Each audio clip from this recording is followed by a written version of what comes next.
Hello, I'm Tony Loyal.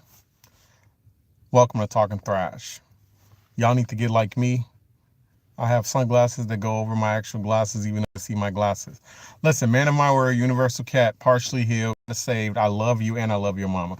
Look at me smiling through the pain, y'all. I want to talk about this real quick because a lot of people don't care, but I do because I have other friends that go through it. Black people, people of color, when somebody says something racially insensitive and you don't correct them, mainly because a lot of times we don't feel like we have safe space to do so, whether that's in the workplace, your friend group, sometimes your family or your household, depending on who you with, um, or in general, people you meet. We have not always been granted the safe space to call in and call out and correct people on how to address us and respect us in a way that's not racially offensive.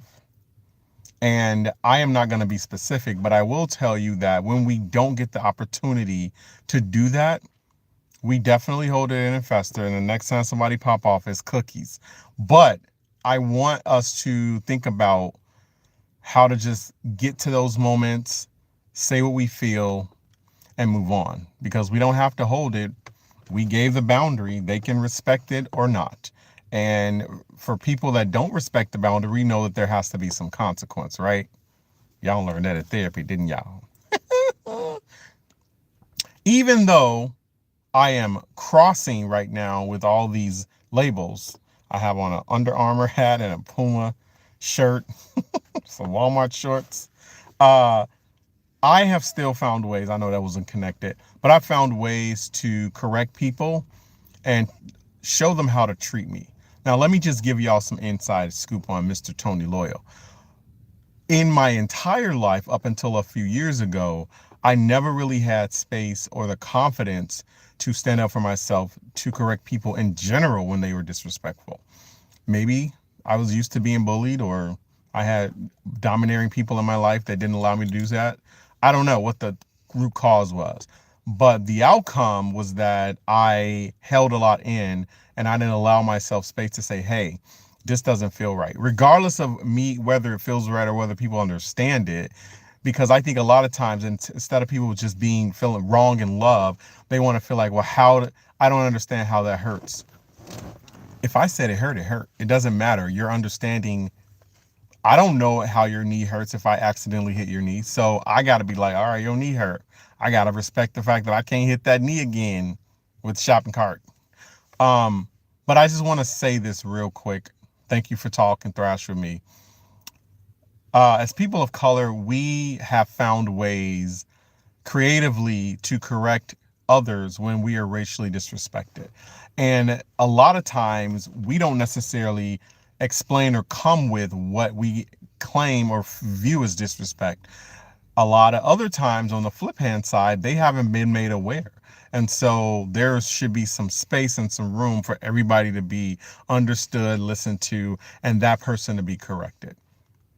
I always find though that they more care about my response to it or reaction versus what they did wrong.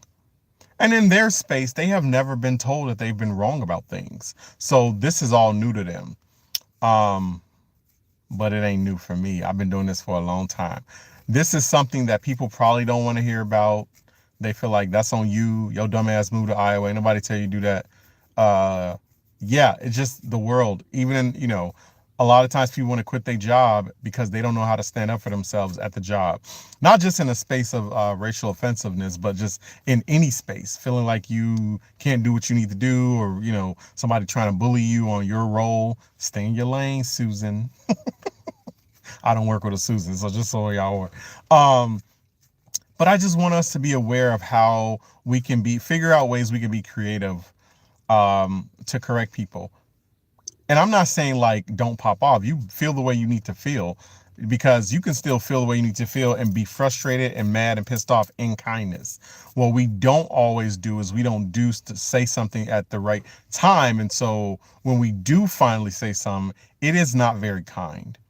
And then it looks like you're just angry.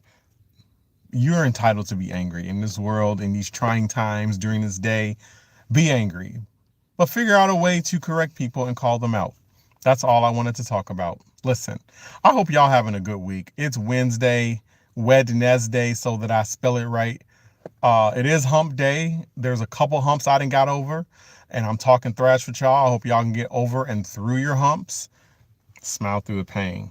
He's doing it. I ain't doing it, but he is. He was doing it all his life. No more pain. No more smiling. Call in, call out. Set the boundary.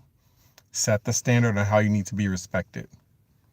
And always talk your thrash. I love you. Man of my word, universal cat, partially healed, kind of saved. I love you and your mama. Have a good day.